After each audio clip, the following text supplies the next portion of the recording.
at the Makeup Artist Design Show 2014. And I'd like you to meet Tiiu Luht. Tiiu is the principal makeup artist at the Den Norske Oper and Ballet, and our model is Vanessa Uder. Our subject is Queen of the Night from Magic Flute, and we're just about ready to begin, and you're going to see her first apply the bald cap in a time-lapse project, and then we'll continue with her prep before we go on the main stage. So Tiiu, let's begin.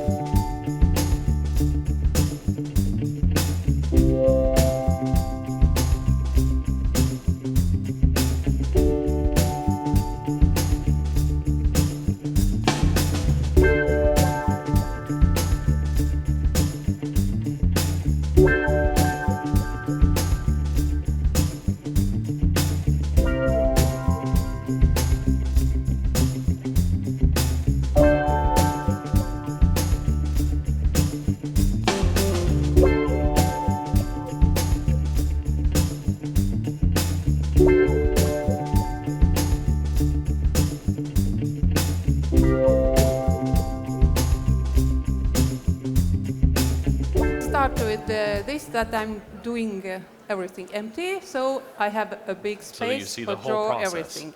And I'm using the Ben Nye Nose and Scar Wax, which is a product that's been around for a long time. It's really great. It's good for using to do instant buildups on the face for scars or cuts. It's great to do nose alterations for bridge of the nose, and it's also pretty darn good for blocking out the eyebrows. And obviously, since this is a stage makeup, all of the features are being enhanced and enlarged. The bald cap's in place because you wanted to have the design of the character. Tiiu wanted her to have a high forehead. Yeah, it's very important to cover the wax or powder before we use any cream makeup product over it to set the surface. Yeah. That was the Media Pro High Definition Powder. High Definition Powder, which is a product we have that is really great over some of our sheer foundations. It's a non-build-up powder, which is also good for this, to put makeup over top, so it's not building a layer underneath. Before you put the cream on, it will go very smoothly over it. And now she's going to use a pen stick. It's one of my favorites. It's quite covers very well. Yeah, it has a high level of pigment in it, so the coverage on it's really great. So I use that to cover bald cap, and wig starts from here. But on the face, I'm using another foundation. And when dealing with the bald cap, you notice she's using one of the round synthetic sponges, and she's stippling the color on, because if you don't stipple it, it just slides right off the cap. So you have to use a stippling motion to get the color on, and then you're able to powder it and then have it set, and then you can go over it with other makeups to adjust it. So, and now I change to high definition matte foundation. The matte foundation is a great foundation. It's often used in theater. It has a self-setting quality to it. It also has a great pigment content in it. It's about around 40. So you get really good coverage. You don't have to use a lot. Goes a long way. My favorite is Shinsel. Shinsel, yeah, the Shinsel series. It fits with theater very well. Yeah. It has a lot of times, because of the lighting in theater, we'll go to a base that's slightly yellow. It seems to work better with the lights. If you go too pink or too blue, it often interferes with the atmospheric lighting that they'll have on stage. And then I use usually a little bit darker foundation, because I'm going to use a lot of highlight, and it keeps deepen. And Tiiu has some great techniques, a lot of stippling that she does to blend the colors together that you'll see, which is very important. I think that's the biggest thing with a theater makeup is, you know, I used to say with sponge, it's much easier to do it quickly, and in theater, it's very important that you work quickly. Yes. I'm starting always from highlight. Which is funny, her and I were having a discussion the other day, and a lot of makeup artists like to start with the contour. And then they go back in with the highlight, and then the face is over-painted. The contrast is too high, and we're both of the school. Start with your highlight, put it in, get your face mapped out, and then you go back in with your shading colors, and you can add just subtle hints of them. It also saves you time in the long run. That's a concealer, and there is a lot of pigment in, and it covers again. Covers really well. Quite well. As an artist, the word artist that we use in makeup artist, you know, we like to mix our colors and layer sometimes 3 or 4 blushes, or you know, you're looking at a blush palette and you're dipping in 2. You never use just that one color. Moving on to the shading now. Not yet. Not yet. I have to use a little bit more highlight, and then I'm using second highlight. I like to use many colors because then you get that three-dimensionality. Yeah, three-dimensional painting, like I was talking about, once you put the foundation on, especially with stage lighting, you've erased all of the features and you have to put back in the three-dimensionality for it to read and project into the house. Now I'm using white, but very carefully, because in theater this sometimes a little bit dangerous. Too strong. It depends what kind of light we have on the stage. Yeah, it will immediately reflect. If blue light's thrown on it, it will go blue. If yellow light's thrown on it, it will go yellow. Yeah. So you're just picking out some high points. High points, of interest. Yeah.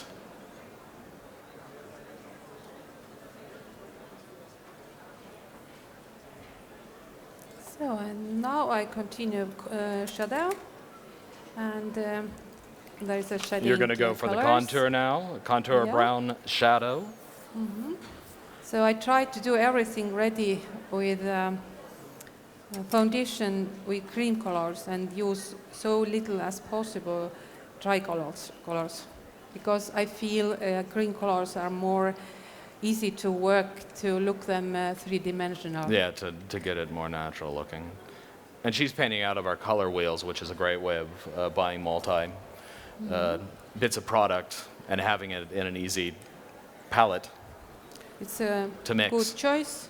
And now I use this sponge because I like it completely round. But it's round and it has the nice point, so you can get into just the areas you want. And you'll notice that she's laying it in.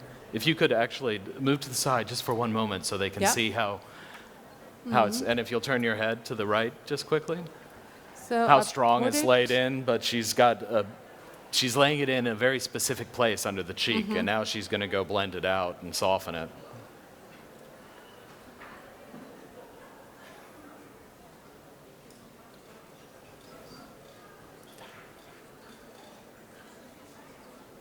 And now next is powder. And I'm using 2 different powders. Super white. Super white, which is going to enhance the highlight. Obviously, it's going over the highlight areas.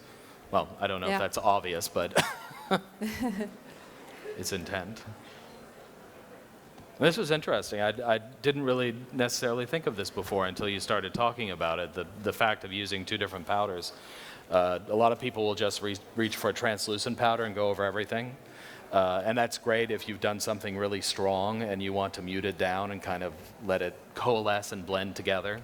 But Tiiu's technique, she's accentuating the highlights, putting the powder in, kind of blending and dragging it across with the super white, and then she'll go in with something that's skin toned into the shadows and the parts that we haven't highlighted to make it a better, more natural transition, and it keeps it, the difference between the highlight and the contour stronger. But the other powders that she are using are from our actually luxury line, which is beautiful, nice fine milled, gorgeous colors.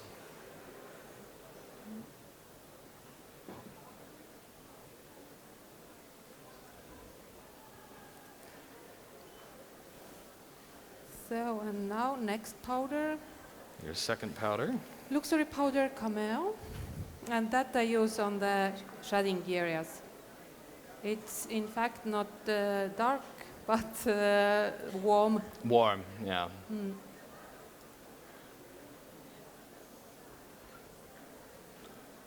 Now I clean with big brush powder, take what is too much. You're going to kind of blend it all together and soften it. And you chose the Cameo purposely to kind of keep a warm edge on it, because often, even though it has all that bright highlight, it can go very cool very quickly. So it's nice to keep your shadows and your contours that play against each other. So, and now I use You're using the MagiColor cream crayon to do eyes a little bit darker, but just in the center.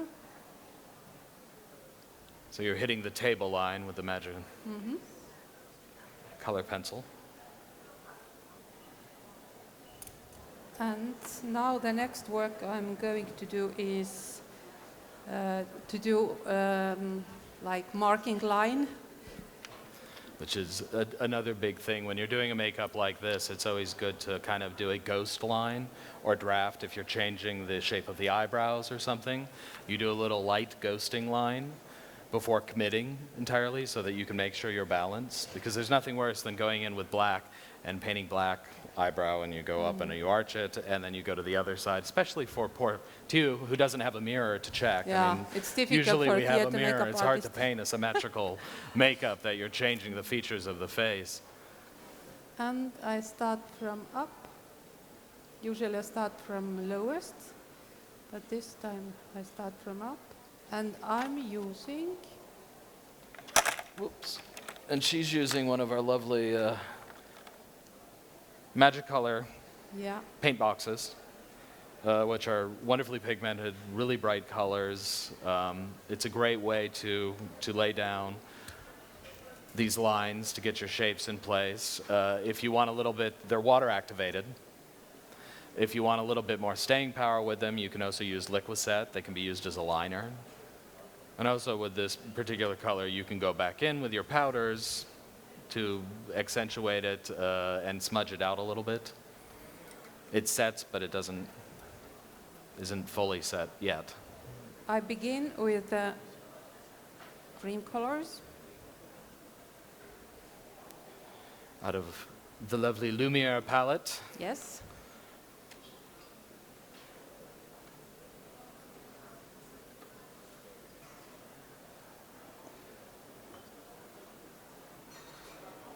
I'm using is Cosmic Violet on the same palette. So she went from one of the deeper tones of the royal purple into the cosmic violet. So she's, building depth. We've got usually working, oddly enough, dark to light instead of light to dark. Yeah. Do you usually do that with your eyeshadow colors? Work dark to light? Yeah. That I do on this so the way, foundation, but you do light to dark, okay. contouring, and work dark to light. It depends for me. Now I'm using eye definer, black. Which is a great product. It is a cream product. You can build it up or glaze it. So now that you've got everything established, you're going back in and deepening near the liner. And it's not a gel liner. It doesn't have that same quality. You can still move it. It does, if you really want it to set, it does require powder over it. But it's a great base for eyeshadows. I like to use a lot of colors in one work, lighter and darker. Work lighter to darker and darker to lighter. The right result is. So, and now I'm going to fix it with, can I talk about the color? Our Lumiere powders. Yeah. You're going back in with the same powder colors over top of it to blend it, correct? Because if you are using cream colors, then it's good to fix always with powder, or I prefer to fix it with dry powder colors. The dry powder colors.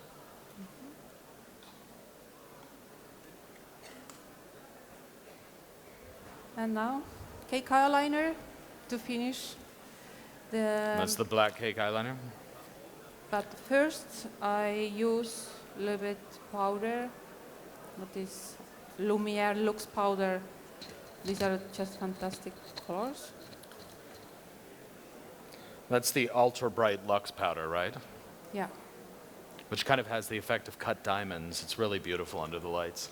And you can see how quickly it picks up the stage light. And it's good to use before eyeliner, then you can finish your work very Exactly. clean. Because if lash line. she put this on afterwards, it would completely destroy the lash line. That's another thing with these makeups. It's just like film. It's very important to test the makeups, to know what steps you're going to use. And now I try to do very, very thin line to finish this form. So that's the cutting edge defining line. So, and now can I continue with the luxury powder, and I'm doing Little extra. the edges. And Just to pop some highlight high on that cheek.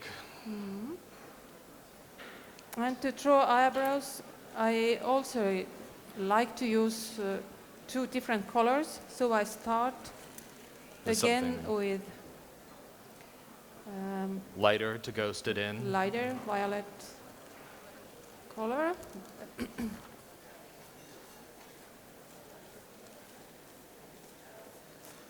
So again, she's using the royal purple just to kind of ghost in that eyebrow so that she doesn't have to commit to it when she goes until she knows the shape. And then when she knows the shape, she can go back in and sketch it in black, right? And now I use again eye definer. So she's going back in with black eye definer to now actually put the true eyebrow in.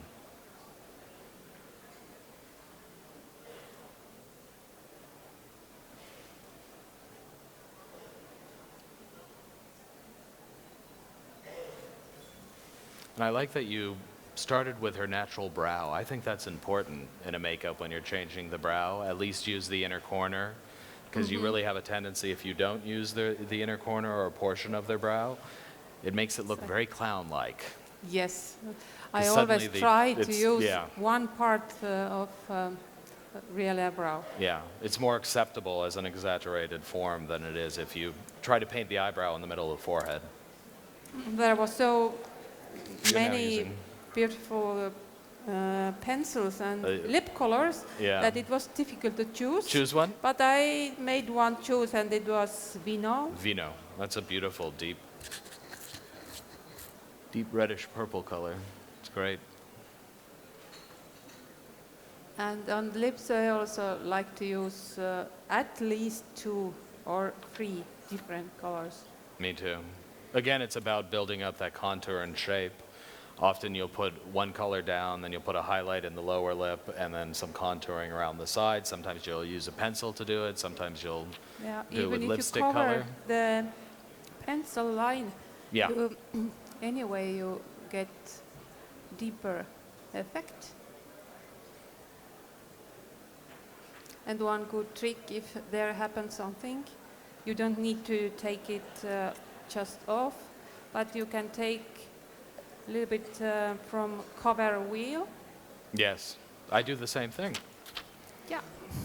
If there's a little mistake in the liner, For example, here, and I just fix Clean it it up. from outside. plus I find I like to put highlights there because it helps pop it extra. And the inside is again a little bit colder color, a cherry berry. Cherry berry. And there is a lot of center highlight? different red colors, and all of the lipsticks are very intensive. Yes, So they're that's really for highly pigmented, The dream long of wearing, professional makeup artists. very creamy. Definitely one of my favorites, the Ben Nye lipsticks. And the pencils. Love the pencils.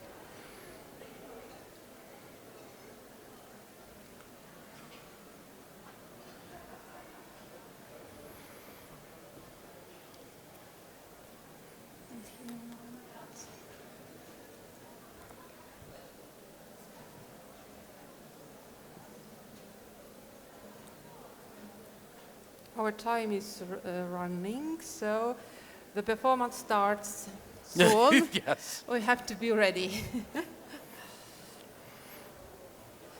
Sometimes the second hairdresser stops in. And we very often, as Darren also, we are doing, maybe we should show from the back a little bit.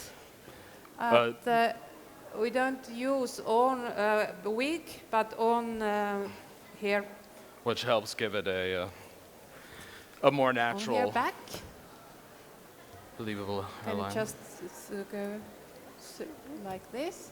So it looks very So natural. it all blends up. And it's very easy. You have one ribbon not fixed and you just lift it over. Okay?